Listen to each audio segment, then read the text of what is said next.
Estás escuchando un audio del grupo de investigación Tiempa. Tiempa es un espacio de pensamiento, creación e investigación transdisciplinar que explora las relaciones entre arte, tiempo y ecologías contemporáneas.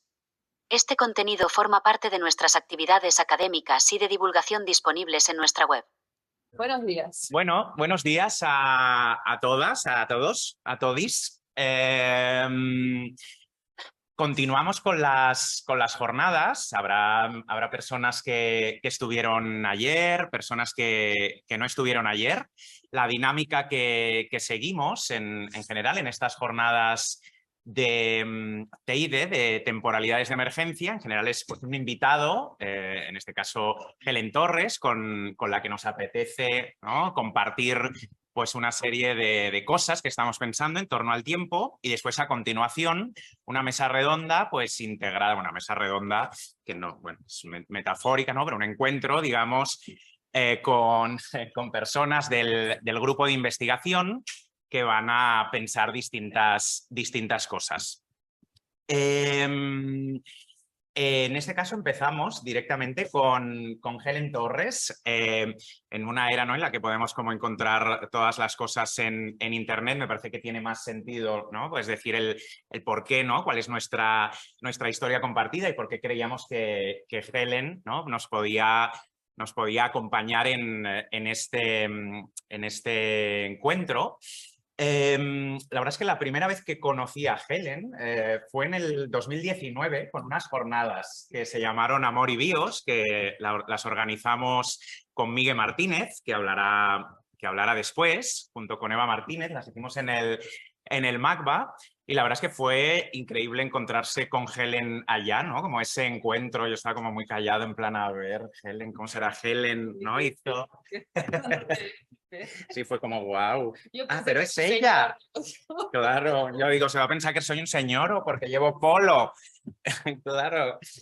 Y luego resulta, ¿no?, que, bueno, fueron pasando cosas después, ¿no? Yo me recuerdo que fui a esos mismos días, ¿no?, en 2019, a la presentación de un libro de María Petecuca, de especies del Chutuluceno, para la que tú habías hecho un capítulo. Y de hecho, en esas jornadas de Amor y Bios también estaba trabajando en el MACBA Eva Payá, que después hablará también. Y de hecho, la segunda ocasión que tuvimos para encontrarnos, para colaborar, fue en el marco de la Sala d'Arjova, que estábamos con Víctor Ramírez organizando todo un programa, ¿no?, para acompañar a los artistas de 2021, y pensamos que Helen podía ser, ¿no?, ya después de habernos conocido y que no había ido mal la primera vez, ¿no?, dijimos, bueno, pues qué bien, yo creo que Helen nos podría acompañar para pensar, ¿no?, una serie de cosas que nos interesan, que eran las naturoculturas, la posnaturaleza, ¿no?, cómo la naturaleza y la cultura se relacionan. Entonces, justo, ¿no?, digamos, vamos a la tercera ocasión, que es esta, ¿no?, entre la segunda y la tercera, pues bueno, pues algunas cosas, ¿no?, relacionadas con jabalíes, incluso igual después pueden aparecer cualidades de Helen, de dominio de jabalíes y cosas parecidas. Pero el caso es que en 2021, cuando nos concedieron el proyecto de TEIDE, de temporalidades de emergencia, que un poco hoy, ¿no?, hoy y ayer está siendo las jornadas para darla a conocer, justo estaba Helen haciendo programa una mesa redonda, en realidad diversas mesas redondas en el CCCB, que diría que todas se pueden encontrar online. Yo recuerdo haber escuchado una que me pareció súper interesante, que se llamó ¿Cómo evitar las temporalidades de progreso?, en la que hablaban Helen Torres, Laura Benítez y Paul Wash. Y yo recuerdo que cuando escuché esa, no en directo, esa mesa redonda, sino por internet, la verdad es que fue como, wow, queremos volver a invitar a Helen, ¿no?, para hablar con ella sobre temas de tiempo. Nos interesaba mucho, ¿no?, lo que nos puedas decir, lo que puedas compartir con nosotros. O sea que estamos súper felices, ¿no?, digamos, de estar de contar contigo, ¿no?, con tu amistad también en estas jornadas. O sea que somos todo tuyos. Yo tengo un abanico allá, Sí, por si aquí. te Ahora voy entiendo a por qué subir. ayer te moriste de calor. O sea, si me veis que me sufoco mucho, es que hace mucho calor. Muchísimas gracias. Bueno, mil gracias por la presentación. Nos reímos mucho, parece que fuéramos los mejores amigos. Y es que en realidad ayer se habló un poco del amor como una cosa así de... Bueno, se dijo como que el amor era algo cursi, ¿no? Muchas gracias, cariño. Y el amor es fundamental.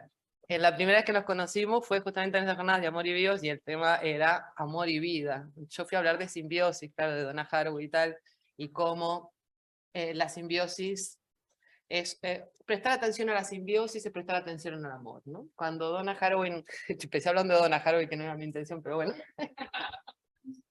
Cuando Donna Haraway nos habla de las relaciones multiespecies y mucho repetimos, no, Donna Haraway nos dice que tenemos que tener relaciones múltiples, no.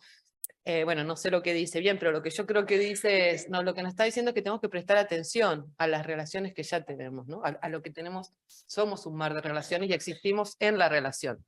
No existe nada fuera de la relación. Lo que nos está diciendo es que si prestamos atención a la relación y cuidamos la relación, eso es lo que es importante. Eso no era como iba a empezar, pero es una manera también de agradecer la presentación, no como una formalidad, sino como... para mí estos momentos, estas instancias son muy importantes porque yo no trabajo en ninguna institución, no soy parte de ningún colectivo ni en ningún grupo de investigación, estoy completamente fuera de las instituciones por una serie de circunstancias, y entonces no se puede pensar sola, es ridículo, no porque sea fascista además, sino porque además pensar en soledad no existe, eso es comerse la olla un poco, ¿no? Entonces pensar con, que es lo que nos invita Donna Haraway. Ayer también, no me acuerdo quién era, creo que era Elena, que trajo la cita de Donna Haraway cuando dice, es importante, importa qué ideas, importa con qué ideas pensamos otras, eras vos, ¿no? Importa con qué ideas pensamos otras ideas, eso es una frase que ella toma de la antropóloga Marilyn Strathern, ¿no? Entonces Marilyn Strathern está diciendo, es importante, importan con qué ideas usamos para pensar otras ideas, y ella lo que le agrega es la preposición con. Porque nadie piensa solo, nadie vive solo. Entonces, claro, para mí estos momentos, aparte de que me la paso muy bien, las historias de los vinos de 6 euros y los jabalíes y todo lo que construye una relación, ¿no? Me permite justamente enredarme en una conversación. Entonces, ¿qué interés tengo yo fuera de una institución en pensar y en filosofar cuando ni siquiera soy filósofa, ¿no?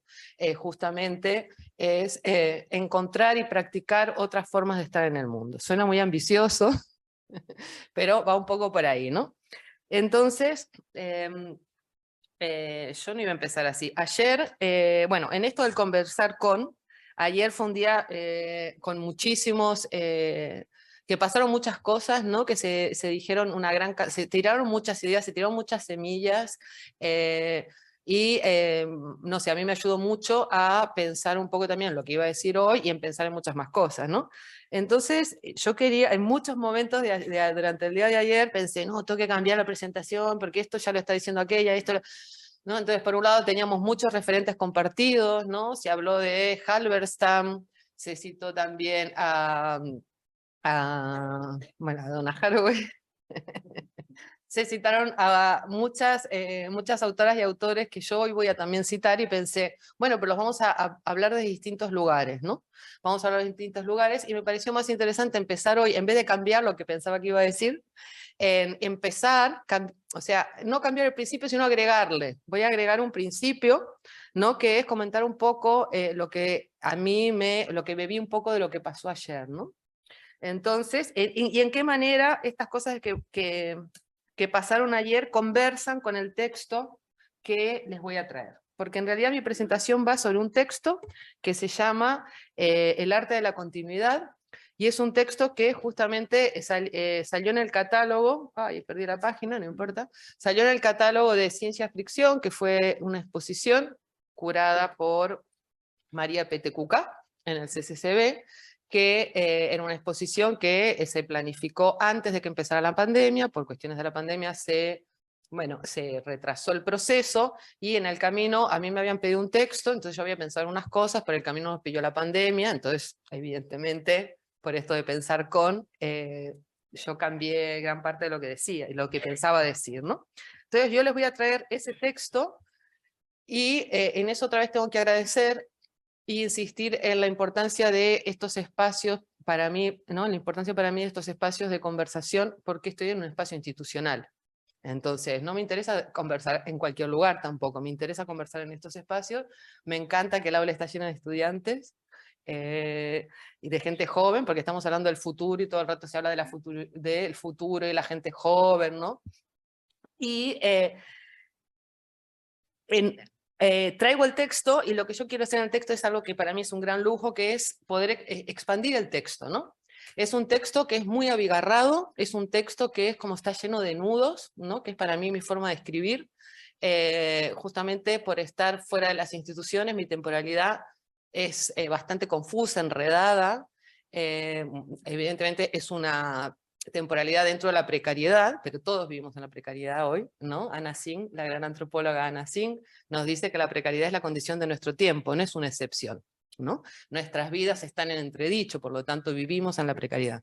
Pues en esa temporalidad de la precariedad, escribir textos muy largos para mí no es posible, pero tengo muchas ideas y muchas veces las ideas se pierden y no las quiero perder. Entonces, presentarlas en un texto como instancia de conversación, bueno, a veces hace que hay demasiado ahí, ¿no? Otra cosa que hago mucho es, los textos están plagados de citas, pero las citas, si tú no leíste el texto original, no sabes que hay una cita ahí. La pongo abajo para que no se piense que les estoy robando nada y nadie se enfade, ¿no? Pero entonces voy a intentar ir tirando de los hilos, más que abrir el texto, porque eso no lo veo muy posible, estaríamos horas, o 5 minutos, va a ser como ir tirando hilos de ese texto. Entonces, para empezar a tirar hilos de este texto, quería comentar cosas de ayer, y tengo las notas, así que esta primera parte va a ser un poquito caos, pero confío en que todas estamos un poco despertándonos y así nos vamos despertando juntas. Empezamos ayer hablando del plástico, y a mí me sorprendió mucho, ¿no? Porque Isabel empezó hablando del plástico, y digo, empezamos una jornada de temporales sobre el futuro, y hablando del plástico. Y yo qué pensaba, el plástico, y decía, qué paradoja, ¿no?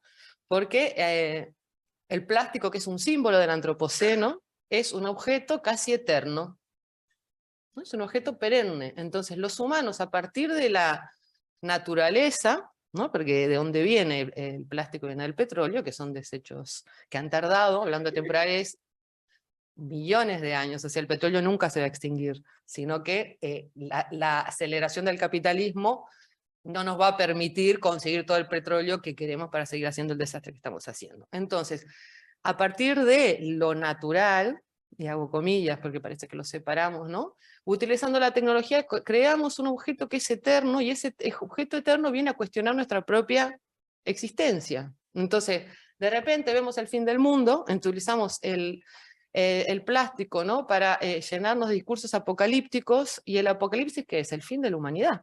No es el fin del planeta. Eso ya a esta altura lo tenemos bastante claro.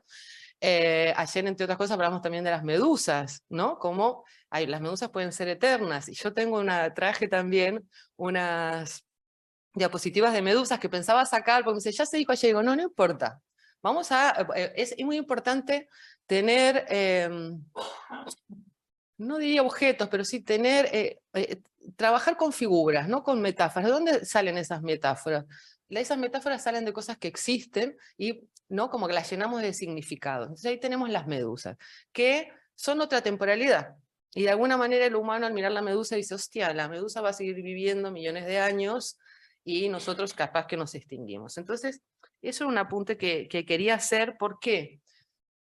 Lo quería hacer porque voy a hablar mucho del tiempo, no como, o sea, justamente lo que comentaba Dani de las jornadas estas en el CCCB, también parte de la exposición Ciencia Fricción, era cómo cuestionamos la temporalidad del progreso.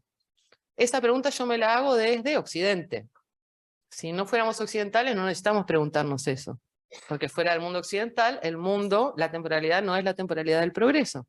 Entonces, para mí es muy importante, y en esto recojo la propuesta de Donna Haraway, que es la de no podemos borrar el pasado, ¿no? Entonces no podemos generar genealogías inventadas de la nada o haciendo apropiación de otras culturas, porque además de que es colonialista, no nos sirve, ¿no? Nos parece bonito, nos parecen lindos relatos, pero no nos dice nada, porque en nuestras propias vidas tenemos encarnada la temporalidad del progreso.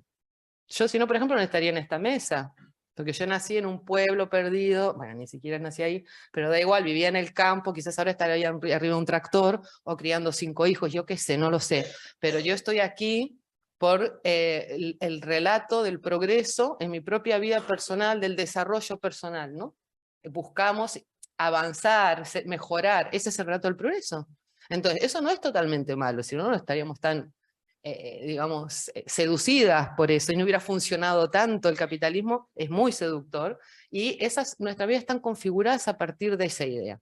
Entonces, ¿de dónde encontramos otras figuras para poder pensar otras temporalidades? Entonces, lo del plástico lo traía también por eso, porque otras temporalidades son temporalidades, que es lo que voy a hablar luego, que se superponen unas a otras, ¿no? Y a mí con la cosa del plástico y del antropoceno me parece eso, ¿no? Como un producto del antropoceno, como es el plástico, viene a cuestionar la propia existencia de esta era geológica del hombre quemador de fósiles, ¿no? Que quema tantos fósiles que se quema a sí mismo. Luego otra cosa de la que hablamos, bueno, de Octavio Butler no lo voy a decir, bueno, sí, lo voy a decir. Ayer también se citó a Octavia Butler, era Paula Bruna, la que habló de Octavia Butler, y nos trajo una novela que se llama Fletching, que es una novela de una niña negra vampira y tal, y conversamos mucho también sobre el tema del olvido y la memoria. Entonces yo estaba un poco enfadada con haber releído a Jack Halberstam y su libro, ¿cómo se llama el libro de Halberstam? Temporalidades queer, el arte queer del fracaso. Justo, mira, voy a hablar del arte queer. Entonces yo estaba un poco enfadada porque tenemos que hablar de temporalidades queer, entonces voy corriendo a leer Jack Halberstam, que por supuesto ya lo había leído, ¿no? Y es como, cuando llega la parte donde está hablando de la necesidad del olvido, me enfado. Me enfado. Primero, porque yo entiendo lo que está diciendo después de la conversación de ayer, que Halberstam quizás está hablando más de un olvido selectivo, ¿no? Para superar el trauma y tal. Y yo pienso, si fuera tan fácil, no existiría el trauma, porque lo olvidamos y ya está, ¿no? Entonces, yo quería contraponer a esta idea lo que hace Octavia Butler. Octavia Butler es una escritora afroamericana de ciencia ficción, entonces ella es una gran escritora de distopías. Y en estas distopías las protagonistas casi siempre son niñas negras, muy raras, ¿no? Por ejemplo, una niña vampiro, unos que se comunican mentalmente, que tienen poderes telepáticos y tal, ¿no? O una mujer que está atrapada en una nave espacial que ha sido abducida por alienígenas y los alienígenas quieren reproducirse con ella para reinvadir la Tierra, ¿no? Y estos personajes, ¿qué hacen? Reescriben la historia de los orígenes que la población afroamericana se le ha arrebatado. Entonces, ¿cómo vamos a hablar de olvido cuando no hay una memoria sobre eso? ¿De qué te vas a olvidar si no está ni escrito? ¿No? Entonces, es necesario, cuando dice hay que escribir la historia, reescribir esa historia, pero reescribir esa historia no es bucear en el pasado, porque ahí no están esas historias. Entonces, para poder escribir o reescribir esas historias de los orígenes, lo que hace es viajar al futuro, escribe ciencia ficción, hace fabulación especulativa, y en esos, ¿no? Y en ese experimento que hace de situarnos en unas temporalidades que no existen, ¿no? Y que no son posibles, reescribe una historia de los orígenes en donde esas personas completamente desempoderadas tienen una historia. Y como tienen una historia, tienen un nombre. Ayer se habló también, sobrevoló la sala un poco, tampoco se citó mucho, pero sobrevoló todo el rato la sala Walter Benjamin. Yo soy también se habló del deseo y de investigar a partir del deseo, se habló de los fans. Yo soy súper fan de... Uy, me río porque parece una obsesión, pero bueno, sí que lo es. Y de Walter Benjamin, ¿no? Entonces, Walter Benjamin, ¿por qué me obsesionan estos pensadores? También me pasa con Ursula Le Guin, porque siempre que me pierdo en esas derivas, ¿no? Que hago yo sola en mi habitación, cuando me pierdo yo busco en estas autoras y siempre encuentro que yo tengo que preparar una charla sobre el tiempo, busco siempre en estas autoras. Y algo me va a hacer salir de ¿qué pasa? Me va a hacer salir de mi pérdida, ¿no? Entonces Walter Benjamin, en las tesis de la filosofía de la historia, dice, a ver si lo cito bien, dice, es más difícil escribir la historia de las personas anónimas que de las personas célebres. La historia está consagrada a quienes han, y yo ahí traduzco, perdido el nombre. La traducción es a quienes no tienen nombre. En alemán dice, está consagrada a los Namenlosen. Yo no sé alemán, pero a mí Namenlosen es quien perdió el nombre, ¿no? Los es perder. Entonces no es lo mismo no tener nombre, porque nadie no tiene nombre. Nombrar es convocar, se te nombra para llamarte, ¿no? Entonces, todas tenemos un nombre y ¿qué se hace? Se ha borrado ese nombre. Por ejemplo, los desaparecidos no tienen nombre, son NN, ¿no? Las personas que están prisioneras y les ponemos un número, ¿no? En la ciencia ficción también se usa mucho esto, ¿no? Borramos el nombre, borramos una historia, y al borrar esa historia, ¿qué borramos? El pasado y el futuro, ¿no? Entonces, ¿qué más quería decirles? Bueno, bueno, lo del amor lo dije, que me parece muy importante ya, y lo voy a también, en mi charla sale un poco, perdón, en el texto del el arte de la continuidad, sale muy apenitas, ¿no? Le quise dar mucha importancia porque hacía mucho tiempo que estaba escribiendo sobre el amor y me sentía que era re pesada hablando todo el rato de lo mismo, pero sí que yo en el texto comento 3 obras de ciencia ficción. Una es Mujer al borde del tiempo, de Marge Piercy. La otra es The Lathe of Heaven, de Ursula K. Le Guin. The Lathe of Heaven es una novela que se ha traducido, está en castellano, con distintas traducciones no muy buenas, espero que se va a traducir pronto mejor. Y se llama en castellano La Rueda Celeste o El Torno del Cielo.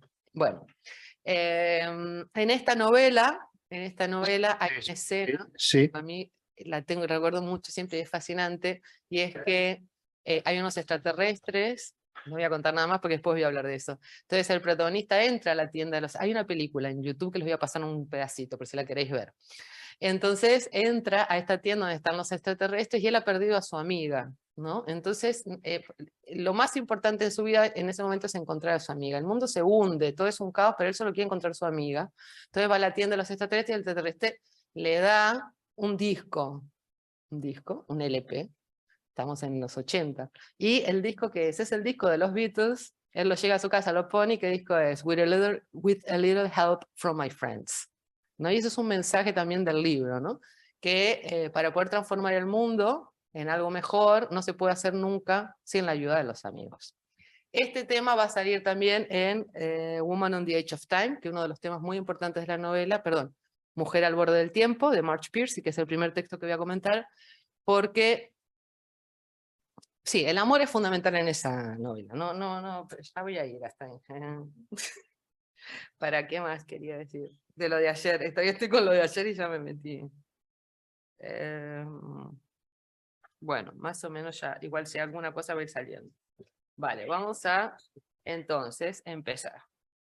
Entonces, lo primero que quería comentarles del texto bueno, ya les dije, es un texto que se llama El arte de la continuidad, ¿no? Y el arte de la continuidad, y es un texto en donde yo intento hablar del tiempo a través de 3 relatos. ¿Por qué voy a hacerlo a través de 3 relatos? Primero, porque no soy filósofa y no sabía qué atenerme para hablar del tiempo, pero segundo, porque mi amiga Ursula Le Guin, en una de sus novelas, nos dice, no me acuerdo cuál, dice, en The Lathe of Heaven, la única barca que tenemos para navegar por el río del tiempo son los relatos. Entonces yo utilizo 3 relatos en donde el tiempo es madera y semilla, digo, ¿no?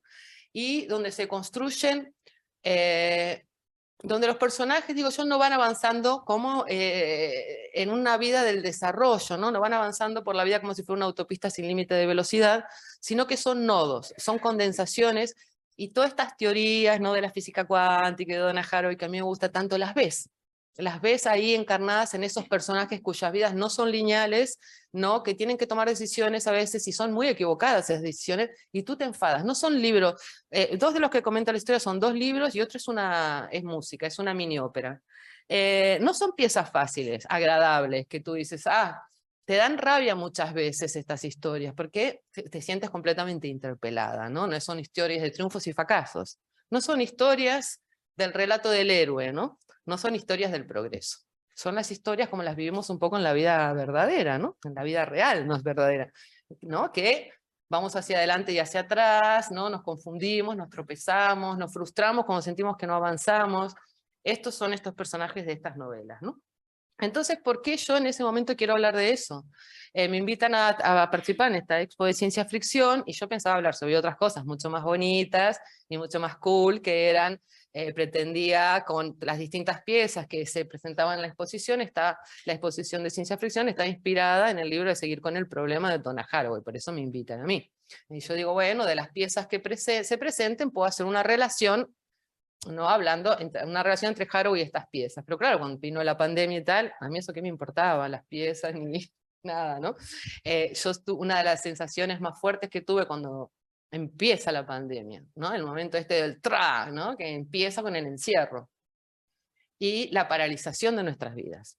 Entonces tenemos una sensación de que el mundo se detiene, una sensación completamente errónea, porque no se detuvo, la Tierra siguió existiendo, evidentemente el capitalismo también, mucho mejor que antes, quizás, en algunos puntos, ¿no? Pero nuestras vidas estaban como detenidas, pero no nos podíamos mover. Entonces, para mí, ese es un momento en donde se abrieron 1000 posibilidades, ¿no? Yo digo que en el texto que se abrieron muchas grietas, ¿no? Y en ese momento, un momento excitante, ¿no? En el sentido de, pueden pasar muchas cosas muy buenas o muchas cosas muy malas, pero hay una oportunidad aquí de que algo pase. Y para mí uno de los quiebres importantes que hubo en ese momento fue nuestra sensación del tiempo, ¿no? Porque ahí había como un desfase, ¿no? Era como sabíamos que el capitalismo seguía funcionando a toda marcha, ¿no? Pero nosotros estábamos encerrados, ¿no? Y no podíamos vivir nuestras vidas. Y de repente la pregunta es, ¿qué mierda son nuestras vidas? ¿No? ¿Qué se constituye en nuestras vidas? ¿No? O la gente que tenían trabajos cotidianos, que estaban muy agobiadas por esos trabajos, de repente se sentían mal, ¿no? Entonces, yo quise conversar sobre esta cuestión a través de estos 3 textos de ciencia ficción, ¿no? Para hacer este experimento mental de trasladarnos a otro lugar para poder pensar en el presente, que para eso sirve la ciencia ficción. Entonces, una de las cosas que yo digo en el texto, mira, lo voy a leer porque está mucho más bonito escrito aquí que como lo voy a decir ahora. ¿Dónde está? Aquí, vale. Entonces, vale, les leo 2 parrafitos, que es como empieza el texto, ¿no? El arte de la continuidad.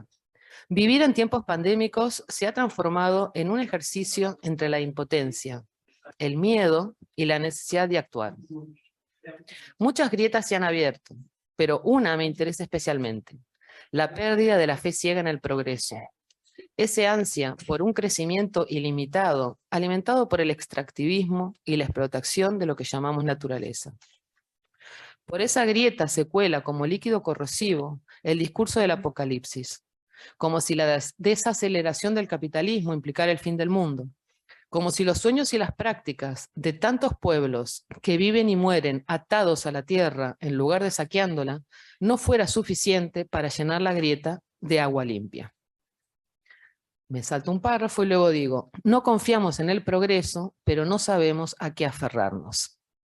Entonces, ahora sí que empieza la presentación y empresa, cuando la encontremos, sí, aquí está,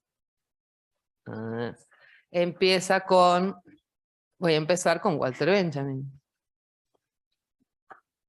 Bueno, esto es lo que ayer pensé, lo voy a quitar porque ya se dijo, no se dijo, no importa, lo digo desde otro lugar.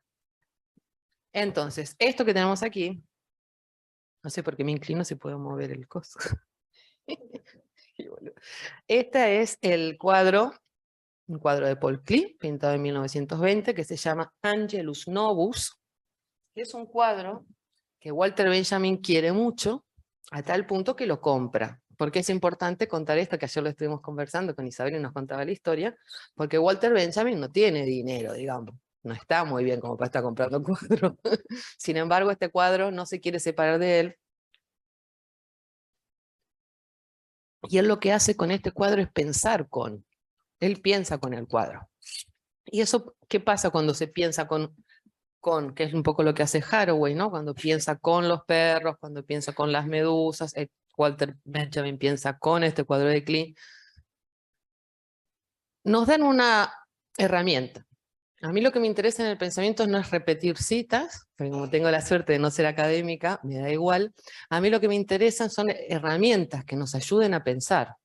Entonces, ¿qué pasa? Que cuando él habla de este cuadro, tú lo puedes leer en muchos momentos de tu vida y te va, o sea, lo que él dice sobre este cuadro, ese pensar con de Walter Benjamin, nos abre muchas puertas. Es una herramienta que nos sirve para pensar. Entonces yo les voy a leer lo que él dice porque a mí me emociona mucho y cada vez que lo leo me emociona. Y dice él, hay un cuadro de Klee Primero voy a leer una frase de Paul Klee que dice, en Confesiones Creativas, él dice: el arte no reproduce lo visible, sino que lo hace visible. Y entonces, luego, Benjamin, en la tesis 9 sobre el concepto de la historia, dice: hay un cuadro de Klee que se llama Angelus Novus. En él vemos a un ángel que parece estar alejándose de algo, mientras lo mira con fijeza. Tiene los ojos desorbitados, la boca abierta y las alas desplegadas. Ese es el aspecto que debe mostrar necesariamente el ángel de la historia. Tiene el rostro vuelto hacia el pasado.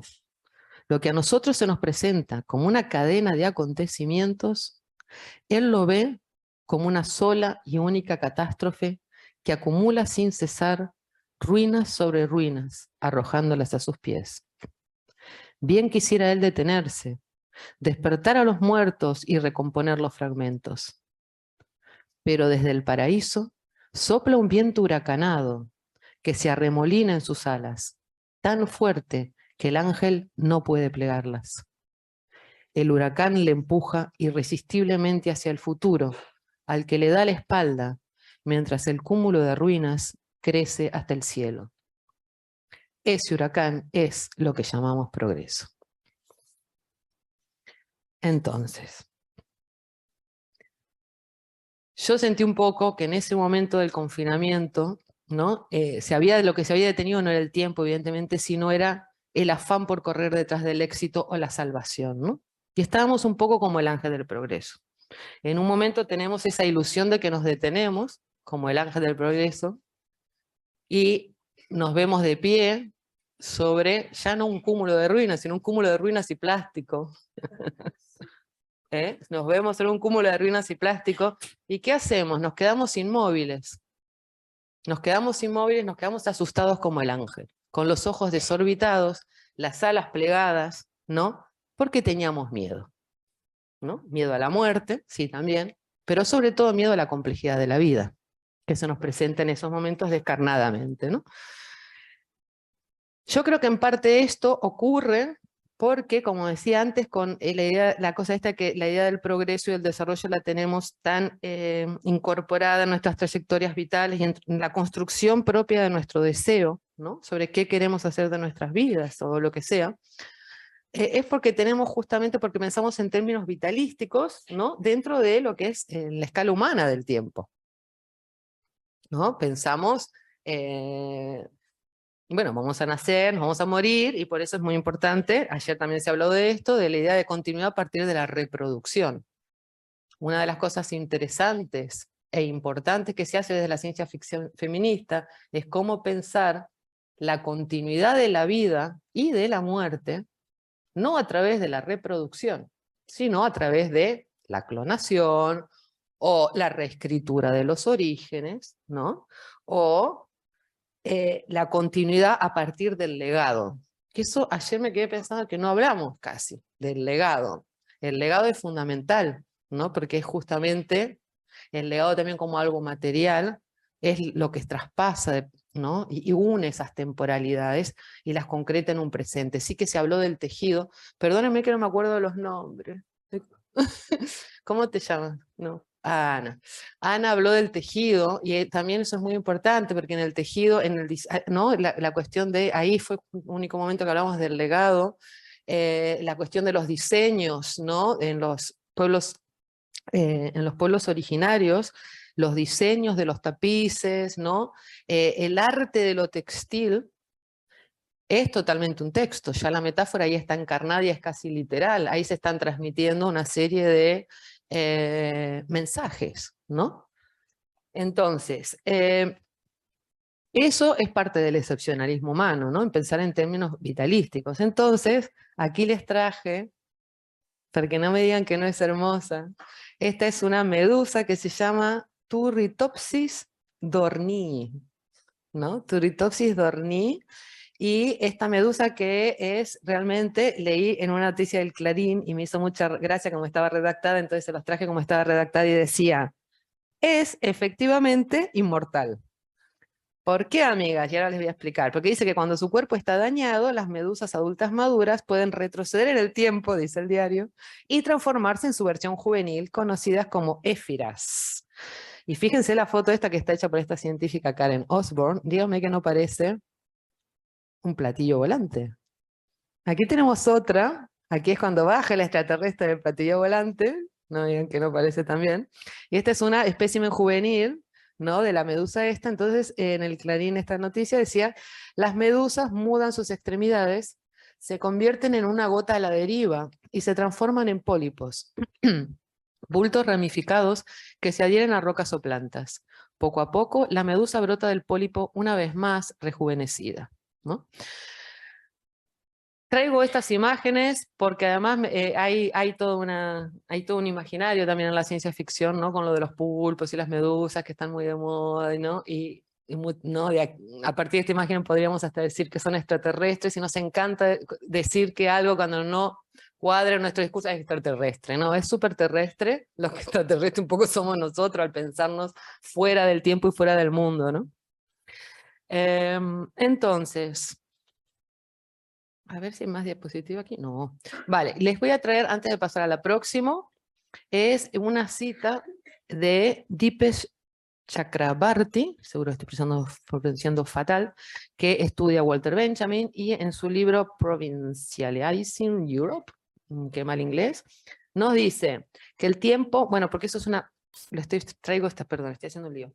Traigo esta cita porque en el texto os comenté que escribo con muchas citas y están todas ahí abigarradas, y aquí en el texto yo digo algo que viene de esta cita, y es que estábamos en ese momento de la pandemia, ¿no? Estamos tan espantados, digo, ¿no? Estábamos horrorizados como si no sentíamos que perdíamos el futuro, entonces nos pareció que no teníamos pasado. No sé si se fijaron que en los primeros tiempos del confinamiento la gente subía a las redes sociales sus fotos de cuando eran chiquitos, ¿no? O sea, hubo mucho un bucear en el pasado de cada uno. Sí, también es porque mucha gente tenía tiempo para hacerlo que no lo había hecho, pero ¿por qué eso pensé yo, no? Y era como, fue como una especie de obsesión para alguna gente de recordar, buscar en ese pasado, porque estábamos como perdiendo el futuro, ¿no? Entonces yo aquí en el texto digo que nos sentimos así porque no vivimos en un presente denso, de lo que luego hablaré, sino, es decir, generativo, enredado, sino en un tiempo vacío, homogéneo. Yo le llamo un paréntesis ensordecedor de soledad y aislamiento. El paréntesis ensordecedor de soledad y aislamiento fue como yo me sentí en el confinamiento, ¿no? Y lo del tiempo vacío y homogéneo viene de esta cita que les iba a decir antes, de Dipesh Chakrabarty, que dice: la idea del progreso es inseparable de la idea de tiempo vacío y homogéneo. Vacío porque es como un saco sin fondo. Podemos meter ahí todos los acontecimientos. Homogéneo porque no está afectado por ningún acontecimiento en particular. Su existencia pareciera independiente de los acontecimientos y previa a ellos. Los acontecimientos pasan por el tiempo, pero no están afectados por ellos. Entonces yo creo que lo que nos está diciendo un poco aquí es que dentro de asumir la temporalidad esta del progreso, entendemos que el tiempo es algo dado, ¿no? Que nosotros nos amoldamos al tiempo, ¿no? Si no, no diríamos que estamos perdiendo el tiempo, o que, fíjense, en toda la cantidad de frases que decimos alrededor del tiempo tienen que ver con esa idea de que el tiempo es algo que está ahí, en la que nosotros hemos de adaptarnos, ¿no? Sintonizar, sentimos que es sintonizar con ese tiempo que ya existe. Pero lo que nos dicen, por ejemplo, desde la física cuántica, y ahora voy a citar a Karen Barad, que la recomiendo mucho, la lectura de Karen Barad. No importa si uno entiende o no entiende, no se trata aquí solo de entender o no entender, sino a veces hacerse preguntas. Karen Barad, ¿qué nos explica? Que justamente el tiempo no es algo dado, ¿no? Que la realidad no existe independientemente de las exploraciones que hacemos de la realidad. ¿Qué quiere decir eso? Que cuando yo me enfrento a una realidad, la estoy creando y transformando. Eso está comprobado científicamente. Apelando a la ciencia. Lo que nos dice Karen Barad es, lo que ocurre en realidad es que cuando medimos el tiempo, lo estamos creando. Entonces esta frase a mí me encantó y dije, bueno, voy a profundizar sobre esto. ¿Qué quiere decir? Que cuando medimos el tiempo lo estamos creando. Entonces, he traído aquí solo 3 o 4 relojes para que veamos qué significa esto, ¿no? Entonces les recomiendo también un libro, que yo lo encontré de casualidad, que se llama, no me voy a acordar cómo se llama, La historia del mundo en 12 relojes, creo que está en inglés. Bueno, ya lo voy a encontrar. Aquí está. About Time, a History of Civilization in 12 Clocks. ¿No? Sobre el tiempo, una historia de la civilización en 12 relojes, de David Rooney. David Rooney, R-O-O-N-Y, es un estudioso de los relojes. Tiene un nombre esto que ahora no me acuerdo cómo es. Entonces un fanático y realmente estudia de la pasión y la obsesión y tal, los relojes. Entonces nos cuenta la historia del tiempo, ¿no? Bueno, cuando medimos el tiempo, creamos un tiempo, bueno, pues a través de 12 relojes nos explica cómo se han construido los imperios, ¿no? A través de los relojes. ¿Qué tipo de relojes? Entonces, yo hice toda una presentación para esta charla que comentó antes Dani sobre el tiempo del progreso y tal, y aquí solo les traje 3 relojes, porque me parecían unos muy buenos argumentos para sostener esta idea, ¿no? Entonces el primero, esto es un reloj, desde nuestro punto de vista, es un Intihuatana, en quichua, que quiere decir donde se amarra Inti, donde se amarra el sol, ¿no? Donde el sol se prende. Y ese era un calendario astronómico, ¿no? Este calendario astronómico, bueno, este es el de Machu Picchu. ¿Y para qué se utilizaba? Para definir las estaciones según la sombra que daba el sol a la base, ¿no? Esto para nosotros son ruinas del pasado, ¿no? Los conquistadores, por ejemplo, el virrey del Perú, Francisco de Toledo, en el siglo XVI, no, perdón, XVI, perdón, en el siglo XVI, ¿qué hace? Manda a destruir todos los intihuatanas que se encuentren. Este es uno de los pocos que queda. ¿Por qué este señor que no leyó Karen Barad ni nada? ¿Por qué manda a destruir esos relojes? Porque estos relojes crean una cosmogonía, ¿no? O sea, es una forma de ver el mundo y de organizarse. Ellos se organizan a través de la medición del tiempo. ¿Qué quiere decir eso? Que vivimos en una comunidad que tiene que comer, ¿no? Para poder comer tenemos que saber en qué momento tenemos que sembrar y en qué momento tenemos que recoger, ¿no? Y eso está todo acompañado con una serie de rituales. Se crea también hay una espiritualidad en esa temporalidad. Todo eso es inseparable de lo que es la Tierra, de lo que es el planeta y de los humanos como especie. Hoy nosotros lo tenemos todo esto separado, pero estas culturas no lo veían así, ¿no? Entonces es importante destruir sus instrumentos de medición, sus herramientas.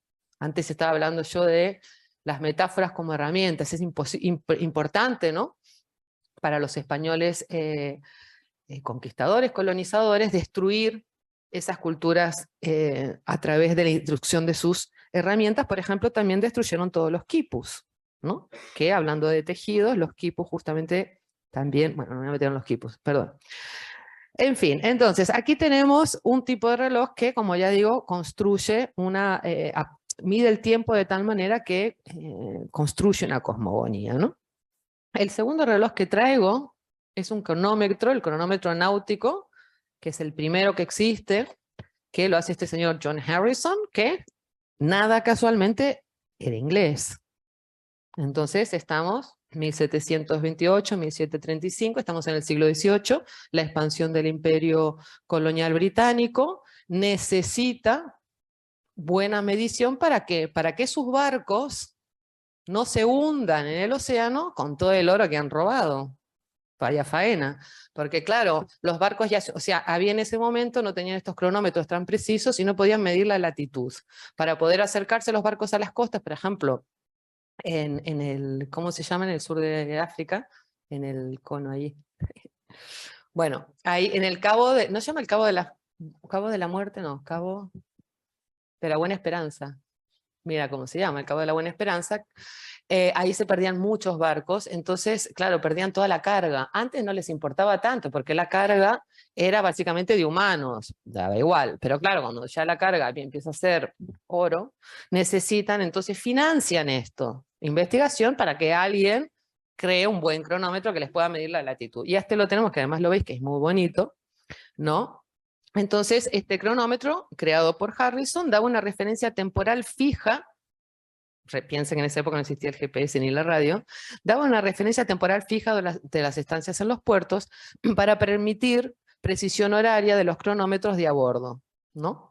Los relojes, por lo tanto, son condición de posibilidad del capitalismo.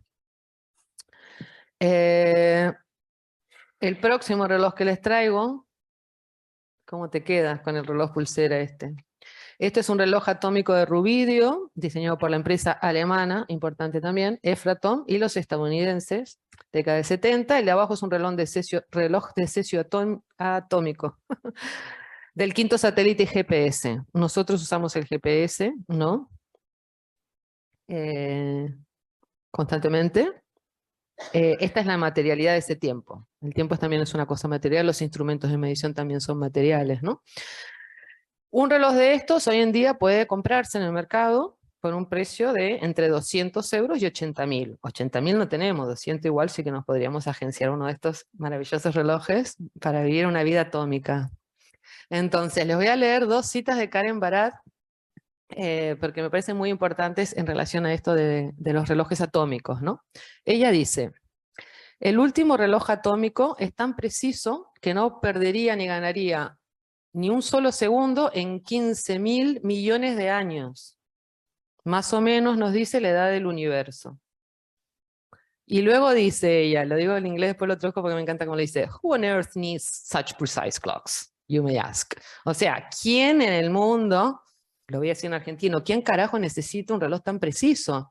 ¿No? Y dice, justamente, nadie menos que la economía global, ¿no?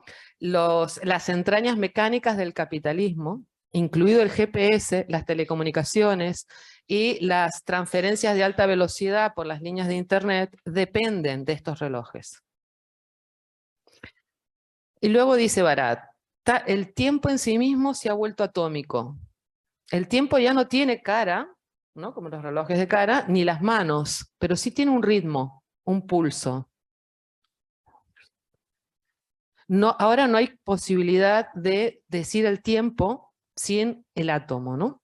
El tiempo global, el tiempo universal, el tiempo cósmico, todos se mantienen el mismo ritmo a partir de las porciones más pequeñas de materia, ¿no? Global time, universal time, cosmic time, all keep in rhythm with the smaller bits of matter.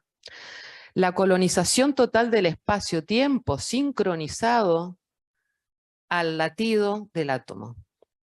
La colonización total del espacio-tiempo sincronizado al latido de un átomo. La globalización no solo está atada a la militarización del espacio, sino también a la militarización del tiempo. A pesar de eso, nos dice Karen Barat, y aquí tenemos otro más moderno, a pesar de eso nos dice, a pesar de que los relojes atómicos están ineludiblemente unidos a la física cuántica, ¿no? La física cuántica nos dice es la que ha dado nacimiento a la era atómica. No estamos hablando de física cuántica. La física cuántica la reservamos como algo que no entendemos, ¿no? Como un conocimiento oculto para algunas personas o muy listas, o muy curiosas, o que saben mucho, ¿no? Y sin embargo está en nuestra vida, ¿no? Dice Karen Barat, no hay secreto de que la física cuántica está profundamente enredada con el complejo industrial militar. Sin embargo, a pesar de que todos estos relojes no existirían sin la física cuántica, ninguno de ellos se basa en un repensamiento radical, ¿no? A partir de la física cuántica de la naturaleza del tiempo.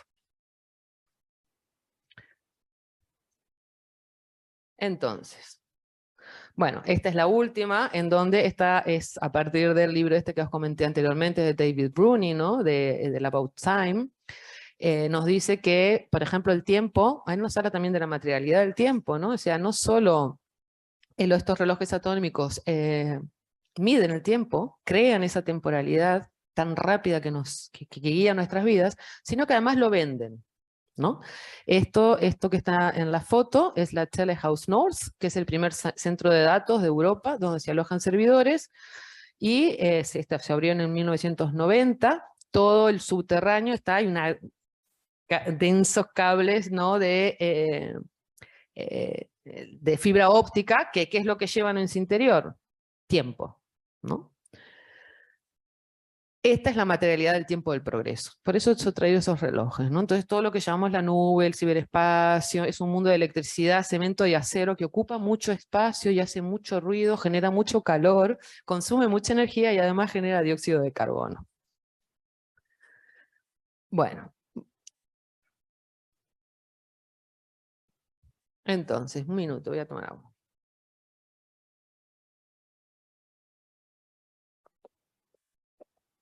Ahora he traído un par de citas de un libro que no terminé de leer, a pesar de que es muy bueno, me gustaba mucho, que es de Yuk Hui, no sé si se pronuncia ahí, Yuk Hui o Yuk Hui, Fragmentar el futuro.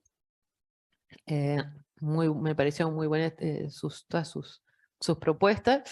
Les he traído un par de citas y nos dice: la difusión de la tecnología construye un eje temporal global a través del cual la modernidad europea se convierte en el metro patrón sincronizante de todas las civilizaciones.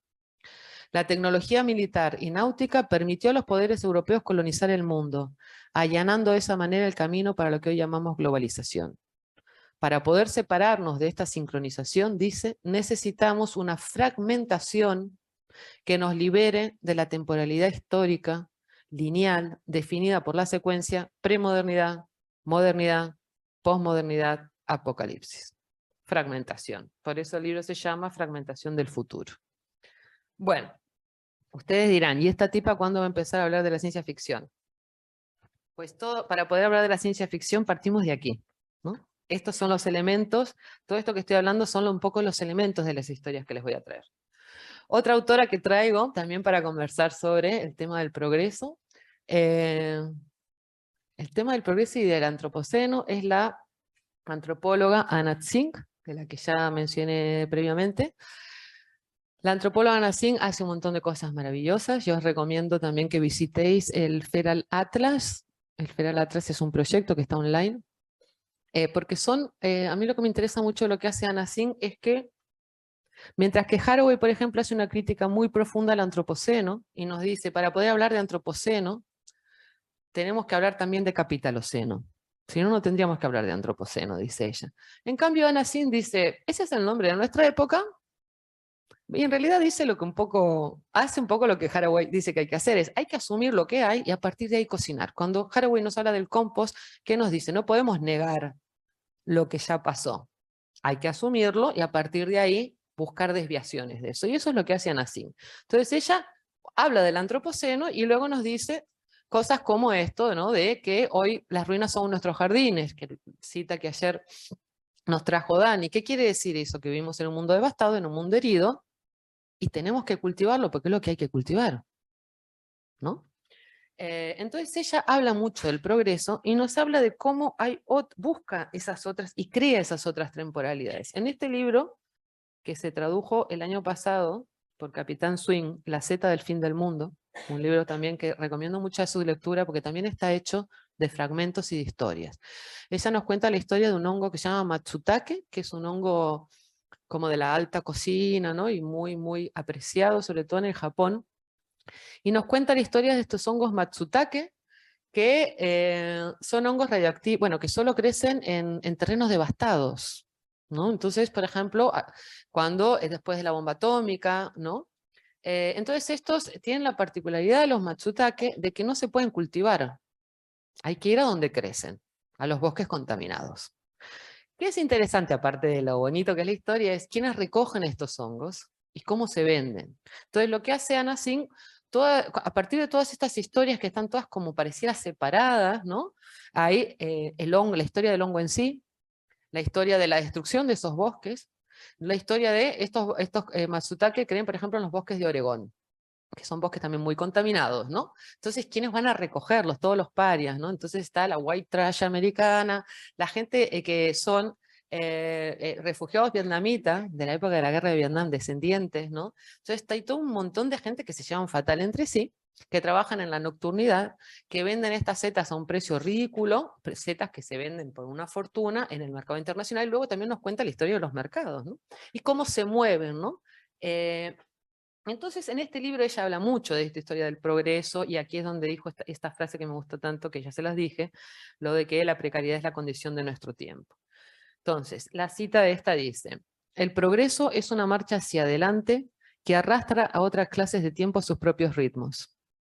Sin ese latido conductor, mira, latido conductor también es lo que dice Karen Barat, sin ese latido conductor podríamos percibir otras pautas temporales. Cada ser viviente reconfigura el mundo mediante pulsos estacionales de crecimiento, pautas reproductivas vitalicias y geografías de expansión. También dentro de una especie dada existen múltiples proyectos de configuración del tiempo, puesto que los diferentes organismos recurren unos a otros y se coordinan mutuamente para configurar paisajes. Entonces, para estudiar estas temporalidades, ¿no? Estas temporalidades que son tan diferentes, ¿no?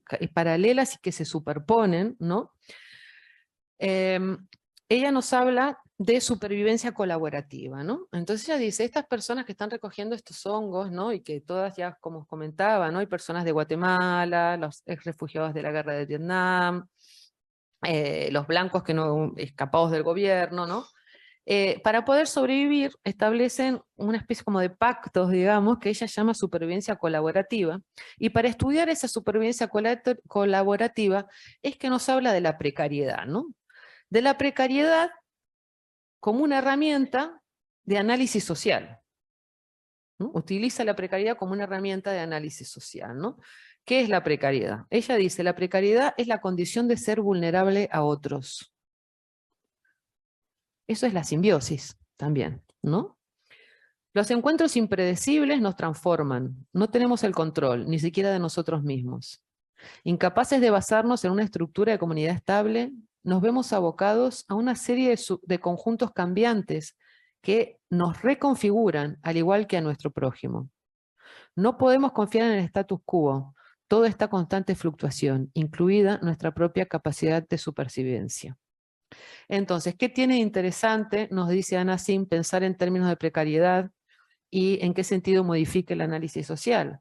Y es que un mundo precario es un mundo sin teleología, ¿no? Como en el tiempo de temporalidad del progreso es una temporalidad con teleología, hay un fin, ¿no? Vamos hacia un objetivo. Un mundo precario es un mundo sin teleología, ¿no? Es un mundo de indeterminaciones, de encuentros inesperados, ¿no? Cuando Haraway nos habla de esas alianzas multiespecies, no nos está hablando de bonitas historias de amor.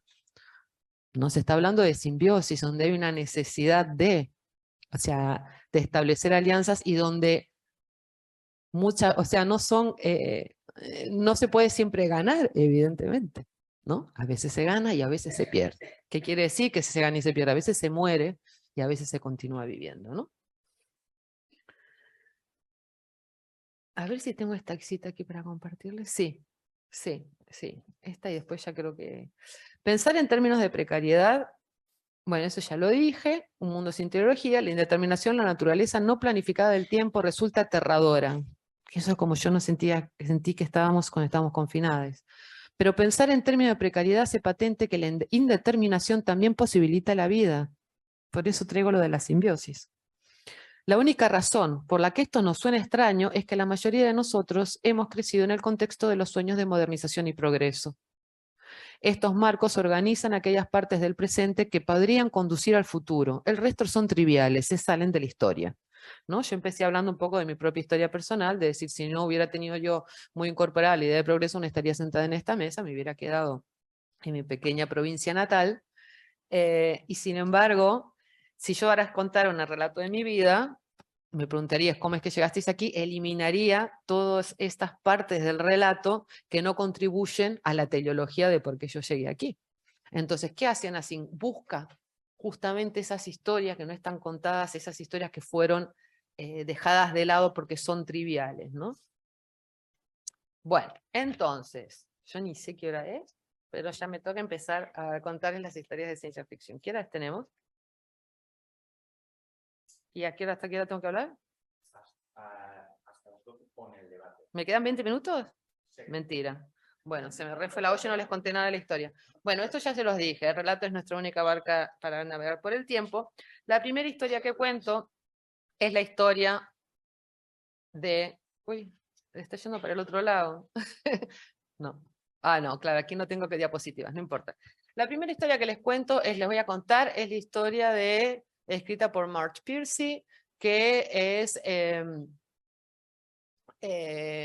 una historia que se llama Mujer al borde del tiempo, a la cual yo he llegado justamente porque Haraway la utiliza mucho en algunos de sus artículos, y es una historia de viajes en el tiempo. Entonces la protagonista es una mujer chicana, pobre, que vive de la asistencia social, los servicios sociales le han quitado a su hija, ¿no? Entonces tiene una sobrina que es prostituta, trabajadora sexual, y el chulo la maltrata. Un horror. Ella vive en el Harlem hispano, y entonces está catalogada como loca ella. No está loca, pero ella vive mucho sufrimiento, y en ese sufrimiento pues tiene, por ejemplo, abandona a su hija borracha, ¿no? Y entonces le quitan la hija y ella sufre mucho y está muy mal. Pero dirán, ¿qué tiene de ciencia ficción esto? Que Connie, Consuelo Ramos, puede viajar al futuro. Pero no puede viajar sola al futuro. No es una cosa que dependa de ella, sino que vienen unos seres del futuro a buscarla, ¿no? La vienen a buscar principalmente a través de uno que se llama Luciente, la vienen a buscar y se la llevan al futuro. Entonces, en el futuro ella conoce una comunidad que para muchas de las personas que estamos aquí sentadas sería el paraíso, ¿no? Es una sociedad en donde no existe el género, ya han abolido todas las barreras de género, entonces existen hombres y mujeres, pero la reproducción se da a través de incubadoras. Entonces las bebés se crían en incubadoras, y tiene que haber 3 personas que quieran ser comadres. Y esas 3 comadres van a ir, en el momento en que muere alguien de la comunidad, se decide colectivamente que pueden nacer otra persona de esa comunidad, entonces van a las incubadoras, sacan, y esas 3 comadres, que entre ellas son amigas, pero no tienen una relación sexoafectiva, crían a esta persona nueva, y a través de hormonas y toda una serie de cosas, por ejemplo, los hombres pueden amamantar y tal.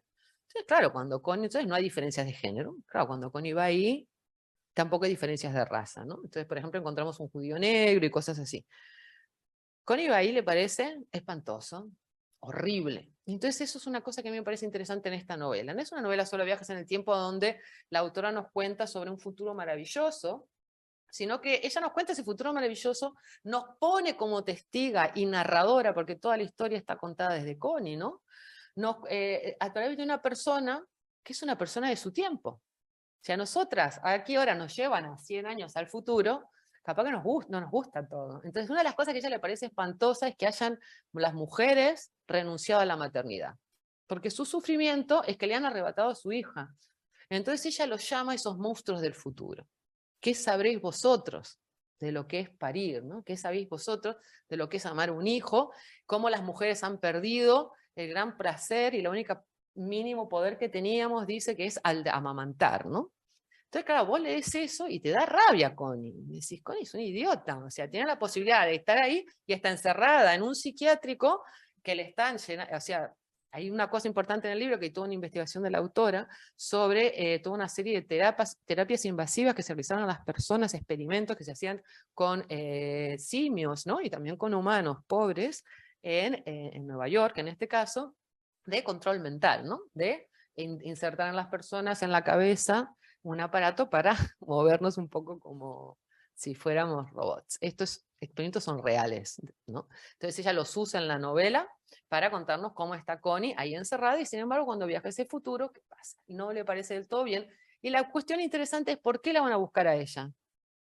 La van a buscar porque para que ese futuro tan maravilloso sea posible, hay que cambiar el pasado. Porque en la novela hay muchos futuros, ese no es el único futuro. Entonces hay muchos futuros posibles. Hay otro futuro que es un futuro espantoso, que está en el capítulo 15, que es una distopía horrible, que es un poco como vivimos ahora, pero 1000 veces peor, ¿no?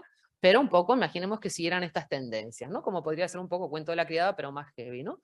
Entonces, claro, ella en un momento está desesperada en el hospital psiquiátrico, no aguanta más, y se va sola hacia el futuro, no espera que le vengan a buscar. Y llega y se equivoca de futuro, y llega a este futuro espantoso que no es el futuro al donde ella quería ir, y al final consigue escapar, ¿no? De ahí. Pero claro, ahí ella se da cuenta de que hay muchos futuros posibles y que ese futuro de esa gente que ella está empezando a amar, ¿no? Y con la que está empezando a generar lazos, para que sea posible hay que hacer algo en el presente de Connie.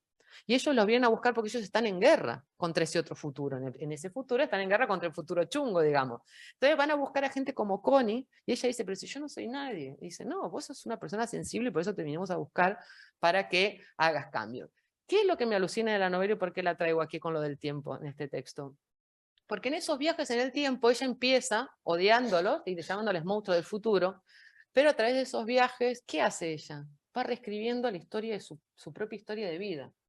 No solo que aguanta el presente espantoso del hospital psiquiátrico, sino que reconstruye su vida. Entonces todo el relato ahí es un viaje constante entre pasado, presente, futuro de Connie, en donde ella empieza a reescribir su propio pasado, ¿no? Y se da cuenta de que ella como estaba repitiendo la historia de la madre que odiaba esa historia y cómo había luchado para no repetir eso. ¿Y qué pasa? A partir de esos viajes temporales, ella es, a partir de conocer el amor, digamos, ¿no? Hay una frase, esa gente del futuro, cuando van a la guerra y además en su cotidiano, todo el rato cantan una canción que es: un ejército de amantes no puede perder.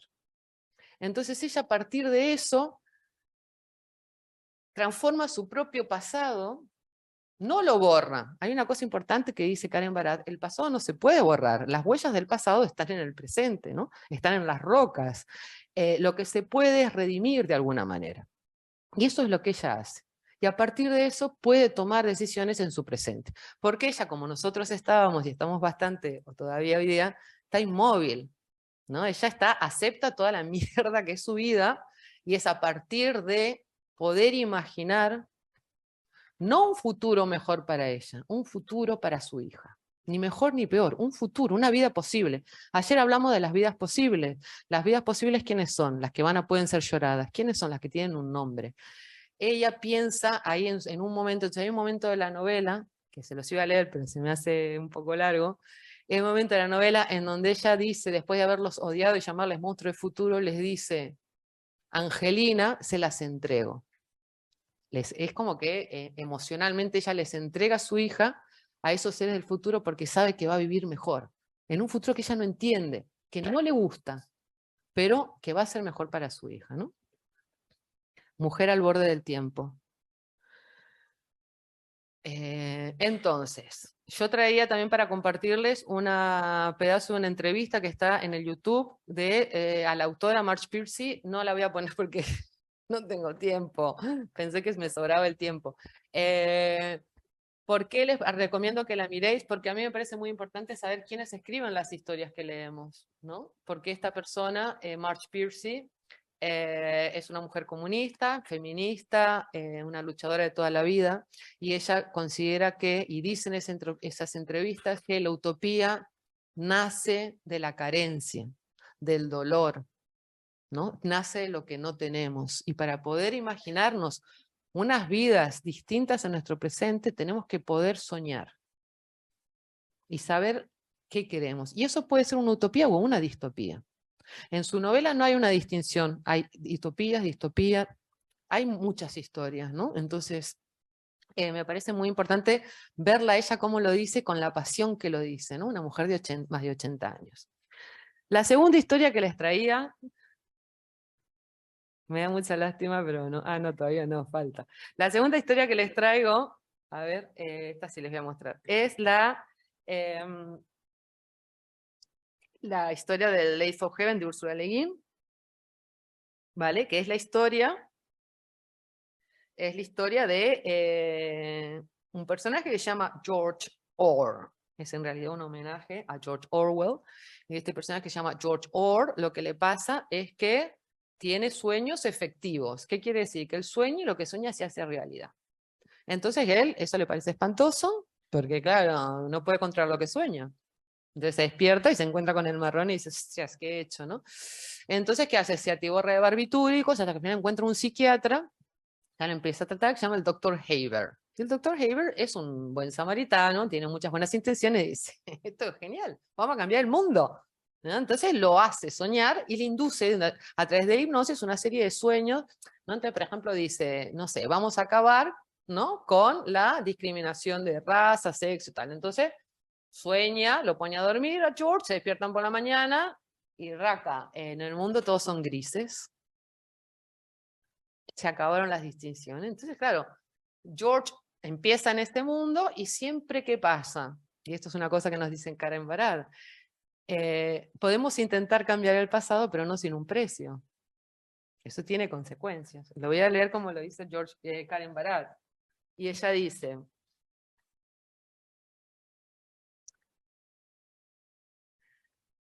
no hay una relación inherente determinada entre pasado, presente y futuro. Cambiar el pasado, en el sentido de deshacer ciertos momentos, es una ilusión.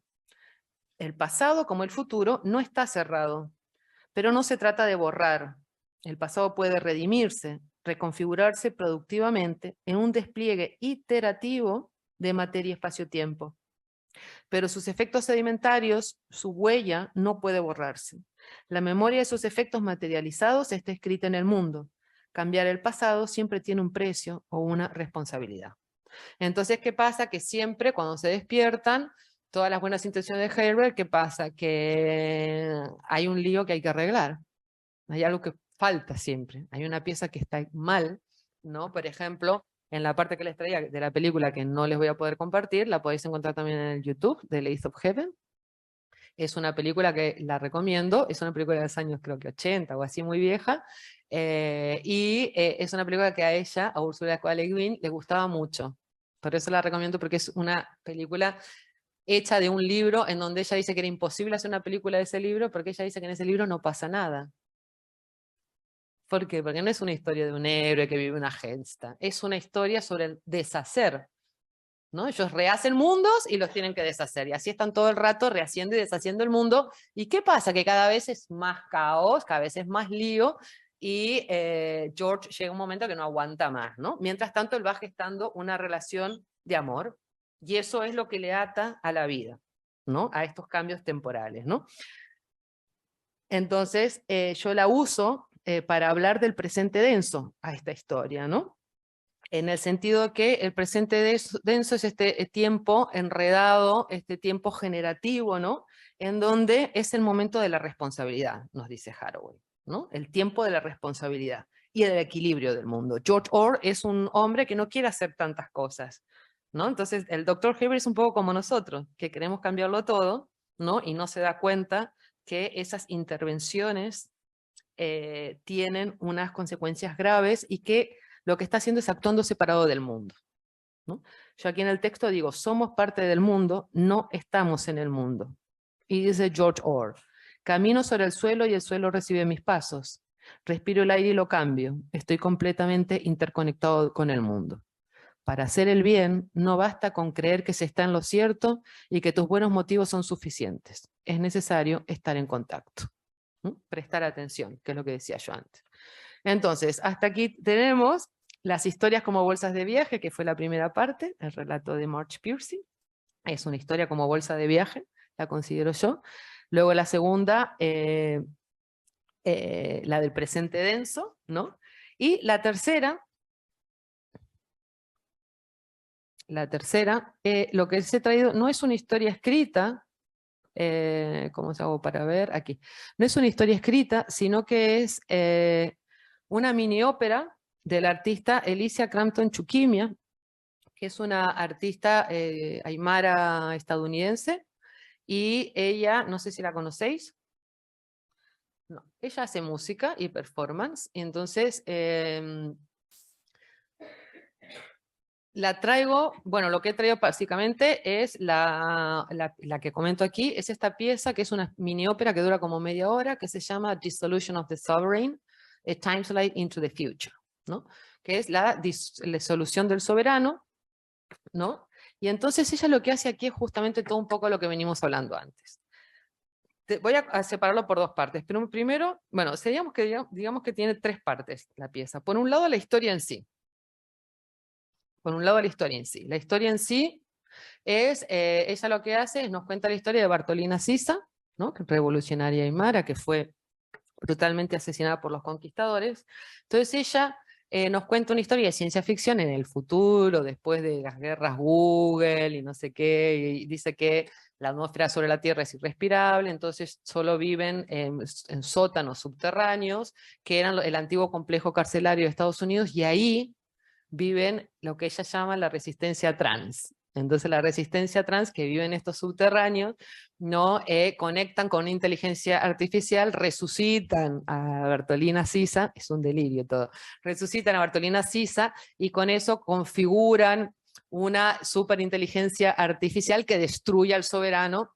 El soberano es una entidad también de inteligencia artificial, ¿no? Que son los mecas y tal, y hay unos mecas revelados que se unen también a esa resistencia y al final abandonan en la tierra esta destruida en Nazarín y no sé cómo se llama la otra nave espacial, ¿no? Entonces es una especie de delirio temporal muy, para mí muy interesante, porque trabaja todo esto que vengo hablando todo el rato, el tiempo como esa superposición de capas, ¿no? Y lo hace también con su música.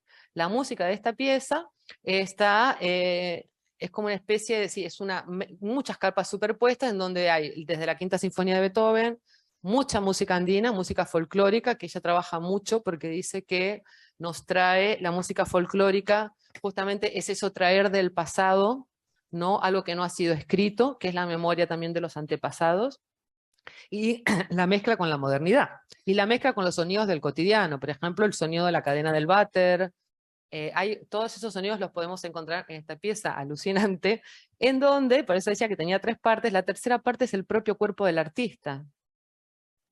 Ella dice que the gift, ¿no? Que es el regalo, de alguna manera, que le dieron sus ancestros, es su cuerpo, ¿no? Entonces su cuerpo en el escenario es muy importante, hace toda, la pieza dura, ya digo, como media hora, y fijaros, aquí os traje, ¿no? Algunas imágenes donde va proyectando, mientras va haciendo el directo, va haciendo todas estas proyecciones, que como podéis ver tienen que ver con la colonización, con la destrucción de una cultura, y también con cómo resucita esa cultura. Aquí no hay una reescritura de orígenes, creo yo, sino una escritura de un futuro no posible, ¿no? Pero a partir de esa escritura de ese futuro, está resucitando muertos, digamos, y conectándolas con el presente. Entonces, aquí voy a traer otra vez ayer hablamos bastante, José Esteban Muñoz, y se habló mucho de esta frase que dice José Esteban Muñoz, que él dice que el futuro es territorio queer. La pieza empieza justamente, les puse la imagen, perdón, de Bartolina Sisa, y así, con esta frase empieza la pieza. Dice, el futuro es nuestro territorio, el aquí y el ahora es una prisión. Entonces les voy a leer una cita de Crampton que dice, sí que imagino futuros, pero probablemente no tan distintos de otras tristes imaginaciones de ciudadanos colones. ¿Qué quiere decir? Que hay un presente que determina qué podemos imaginar, ¿no? Para mí, dice ella, Dissolution, esta pieza, fue una manera de detallar la captura total del presente. Cómo esas condiciones del presente inundan o se extienden hacia lo que llamamos pasado y futuro, paralizándolos de maneras muy severas y reales. Vale, y ahora voy a terminar porque ya no me queda más tiempo. Ya está. Bueno, déjame terminar, porque vale, que está bueno lo de muchos principios y ningún final, pero algún final no me tiene nada. Entonces, hay muchos finales posibles. Bueno, en realidad voy a volver al principio, en el sentido, en el sentido en que yo puse esta charla, variaciones sobre el arte de la continuidad. ¿Y por qué variaciones? Porque yo escribí este texto y no me gusta el final. Entonces yo se lo mandé a una persona que quiero mucho, que se llama Pedro Soler, que entonces nos mandamos textos y tal, y yo le mandé este texto y me dijo que le había gustado mucho, pero que al final no le había gustado nada, que es lo mismo que siento yo, que no, yo no se lo había dicho. Y el final dice así: lo que nos paraliza no es el miedo a la muerte, sino a la complejidad de la vida. Usar ese miedo para mantener la continuidad del relato es tarea urgente. Y la frase final es, vamos tarde, pero aún estamos a tiempo. Y Pedro me dijo, no, no estamos a tiempo. No estamos a tiempo, no me gusta que hayas puesto que estamos a tiempo. Yo le dije, tenés razón, pero me quedé pensando y pensando y pensando. Entonces voy a traer, y con esto ya termino, hay una cita de estas medias ocultas que está al principio del texto, que dice, Desear la fuga hacia adelante para vivir en el presente, haciendo de la esperanza un ejercicio cotidiano, nos horroriza como si no tuviéramos pasado. Y aquí hablo de hacer de la esperanza un ejercicio cotidiano. Esta es una frase que saco de la activista Mariam Kaba, que es una activista contra las prisiones, ¿no? Que es todo un tema, ¿no? La abolición de las prisiones. Entonces ella trabaja con esto, es una mujer afroamericana, y ella está constantemente con estas personas, ¿no? A las que se les roba el futuro, una cosa espantosa. Y entonces ella nos habla de esto de la esperanza como un ejercicio cotidiano. A mí me quedó dando vueltas eso un montón y no entendía muy bien lo que decía. Entonces traigo la cita de ella y con eso termino. Porque eso es mi respuesta que le doy a Pedro. Cuando él me dice, no pongas que hay futuro porque no hay futuro. Y yo creo que, claro, no hay futuro en el antropoceno. Obvio, el antropoceno es el suicidio del humano quemador de fósiles. Tanto quema fósiles que al final se prende fuego, ¿no? Pero la desesperación y la esperanza mienten igual, ¿no? Entonces Marianne dice, dice, siempre le digo a la gente, para mí la esperanza no precede sentimientos de tristeza o frustración o rabia o de ninguna otra emoción. La esperanza no es una emoción.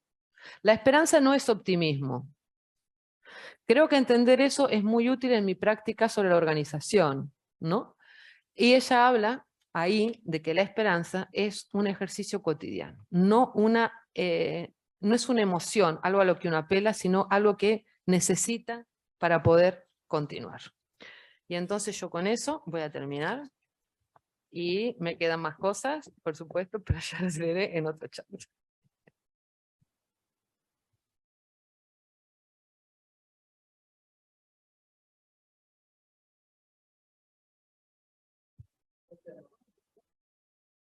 Mariam Kaba no es una autora, es una activista afroamericana que trabaja contra las prisiones. Mariamme, Kaba con K. Lo que no les conté, que es muy importante, es porque el título de la pieza esta que escribí se llama Variaciones sobre el arte se llama El arte de la continuidad, porque esto viene de una frase de Ursula Le Guin, que nos cuenta una historia en donde sale una frase que es el arte del infinito no se improvisa. ¿Qué es el arte de infinito? El arte de mantener, el arte de los cuidados, ¿no? El arte de mantener la vida, ¿no? La vida se mantiene a través de los cuidados. Ayer se habló del amor como otra vez, como tal, como algo cursi, y Silvia Rivera Cusicanqui dice, sí, el amor, algo cursi, una cosa de mujeres, cosa de alta política, cosa de alta filosofía, ¿no? Entonces, el arte del infinito, el arte de la continuidad tiene que ver con justamente lo contrario del apocalipsis. De ahí. Digo dos cosas. La primera, que hay unos alumnos que os había avisado, que son que tienen que ir a las 12 sin problema, porque podéis ir en clase a las 7 con el máximo silencio posible, a veces. Y los demás tenemos un problema, 10 minutos para opinar, para curiosear, para lo que queráis. ¿No? Y luego para sí, pero Vale. Preguntas,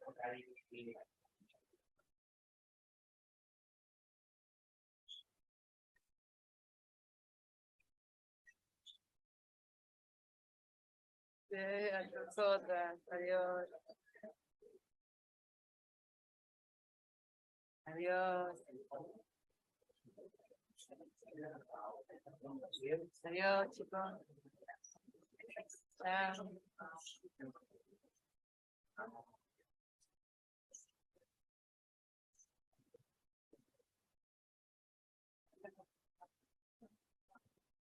Chao.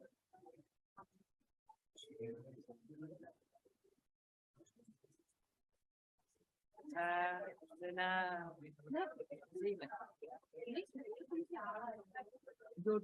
The Lake of Heaven.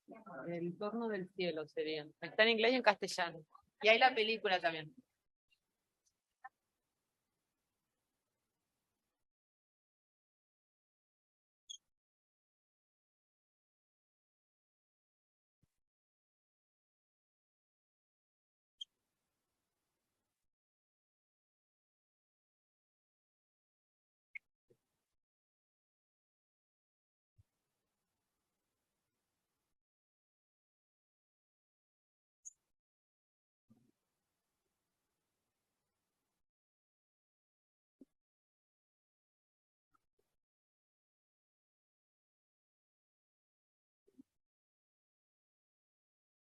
Muy bien, bueno, disculpate. Vale.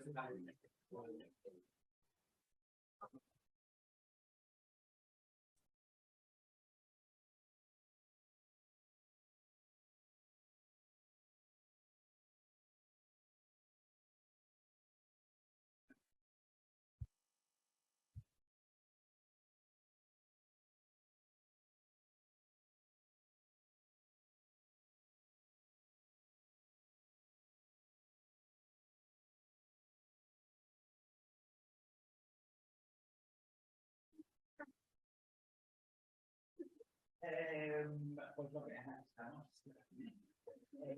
Ahora en la intimidad. Si tenéis preguntas, curiosidades, el alumno, que hayáis entendido, que hayan respondido de alguna manera, que habéis compartido en el momento. Yo me preguntaba a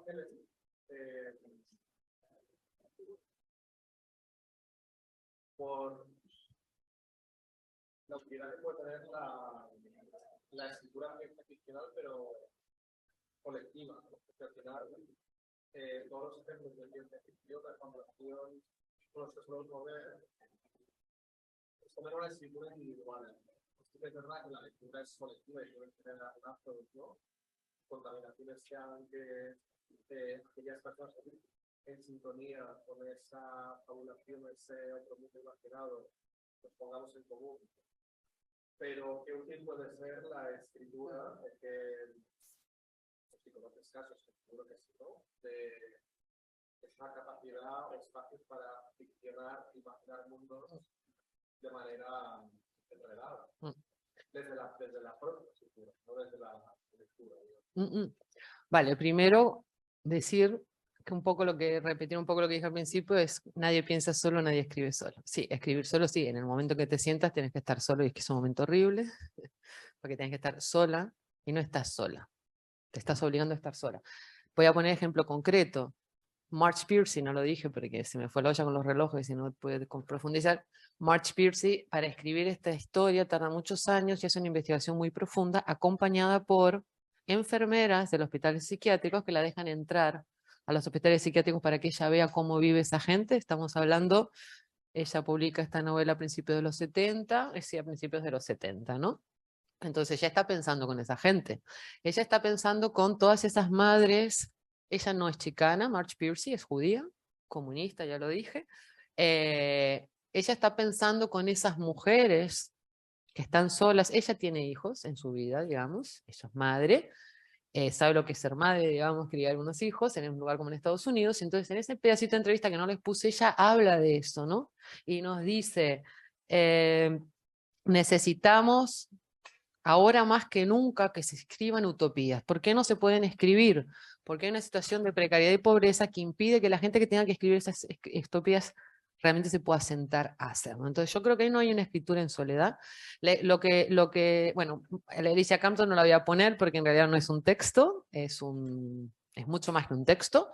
Úrsula K. Le Guin, sí, Úrsula K. Le Guin, no sé tampoco decirte si escribe sola o no. Úrsula K. Le Guin, en este texto que yo traje hoy en particular, que se llama The Ladies of Heaven, escribe desde y con el Tao. Es una novela profundamente zen, ¿no? En donde ella está pensando con el Tao. Es más, el título viene de una frase mal traducida del Tao que ella misma traduce mal, pero no lo sabe, porque el título es El torno del cielo, y ella dice que en esa época no existían los tornos. Eso solo lo puede saber ella, los demás, ella lo cuenta en una entrevista y se ríe, ¿no? Entonces, yo escribí este texto sola, pero yo este texto, y por eso la cité al principio, María Petecucá, yo este texto, para poder escribir este texto, conversé con María, si no, no hubiera podido. Y esto que dije hoy, no, al principio no era por decirlo para quedar bien de bonito, de esta es una instancia para mí de conversación porque no la tengo. Entonces yo, como no la tengo, no la doy por sentado. O sea, yo sé que vos en tu cotidiano lo tenés eso, ¿no? Yo cuando estaba dentro de la universidad eso era hermoso, ¿no? Que vos tenés constantemente esas instancias de conversación.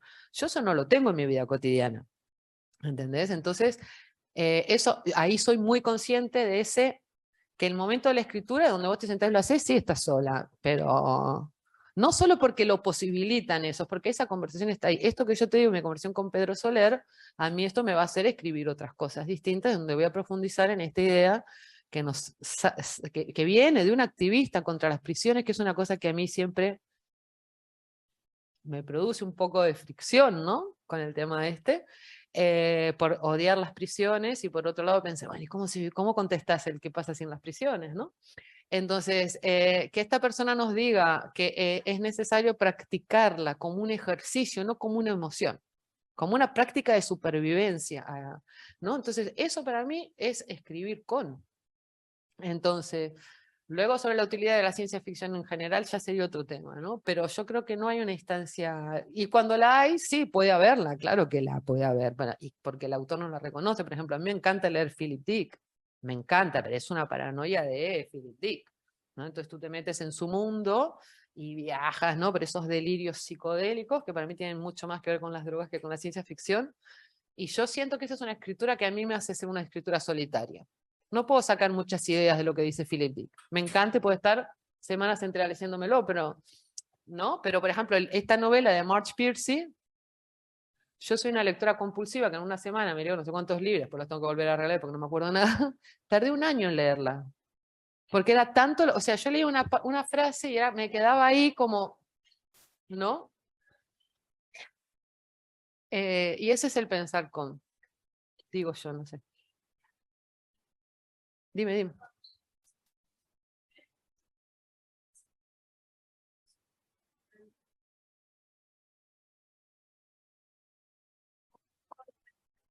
¿Cómo se compagina, dijiste?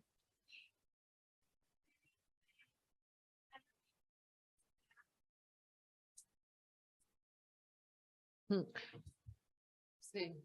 Yo apuesto mucho por la experimentación.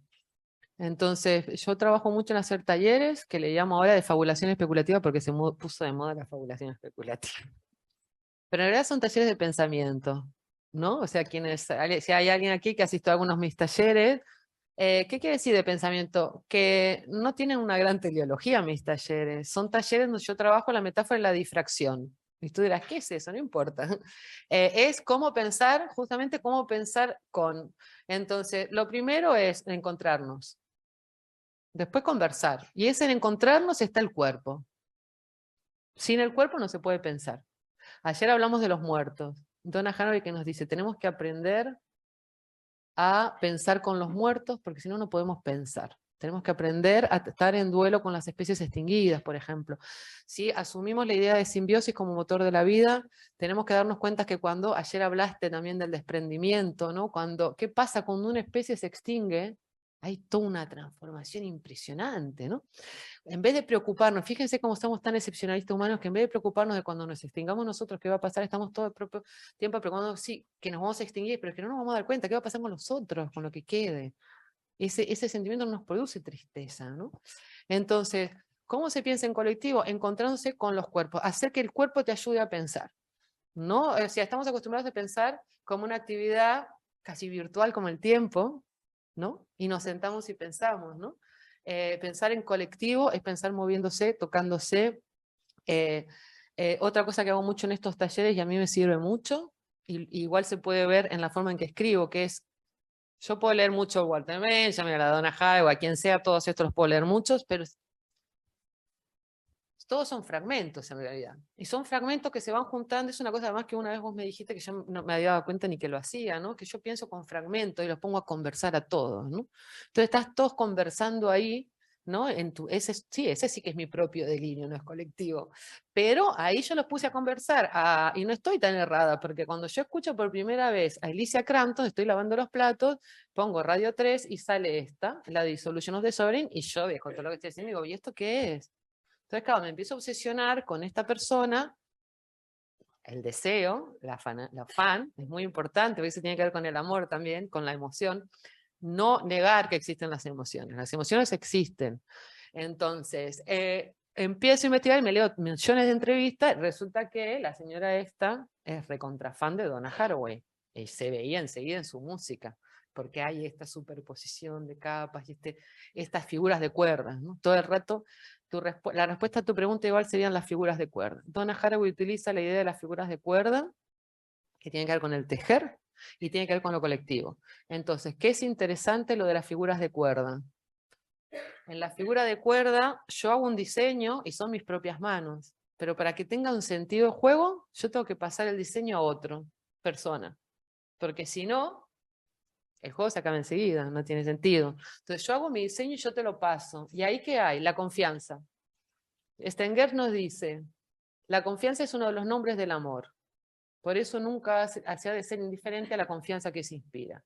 Yo al entregar mi diseño a otra persona, ¿no? Hay este gesto además de la mano abierta. La otra persona lo coge y se enreda con ese diseño y me lo destroza para hacer otro. Pero yo no sé lo que va a hacer. El resultado es inesperado. Ahí está la falta de teleología que decía antes. El resultado es inesperado, siempre es sorprendente. A veces funciona, el diseño puede ser más bonito o no, a veces es un truño, no importa. ¿No? Entonces, en ese hacer, porque ahí también está la experiencia. Hablamos mucho de la memoria, ¿no? Del olvido, cuando la experiencia es colectiva y está el cuerpo metido y el juego. Una cosa que aprendí de Haraway que me encanta, y no solo la aprendí de Haraway, sino que yo he trabajado durante 30 años, hasta el año pasado, como profesora de inglés. Y primero trabajaba de todo porque necesitaba el dinero y me daba igual, pero al final solo trabajaba con menores de 18 años, porque a mí me daban la vida.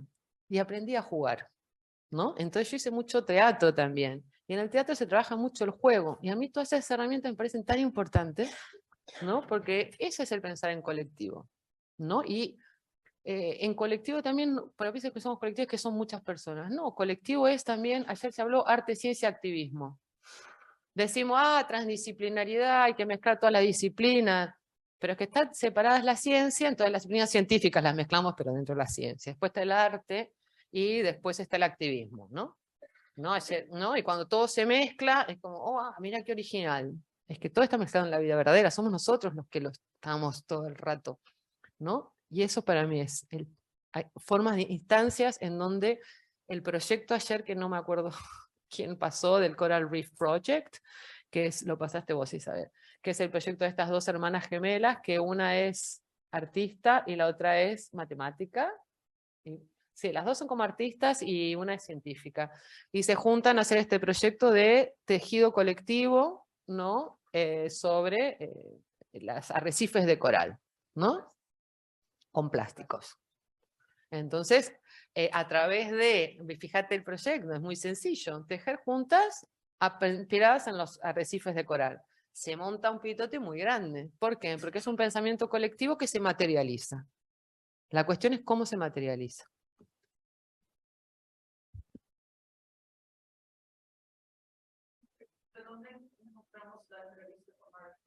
YouTube.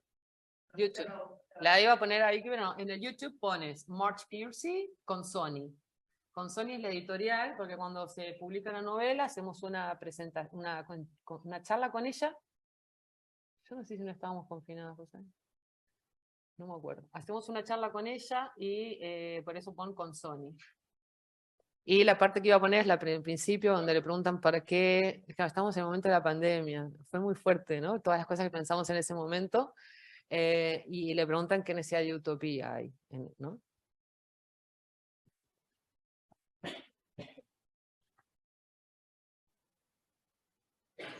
Bueno, gracias, Helen. Y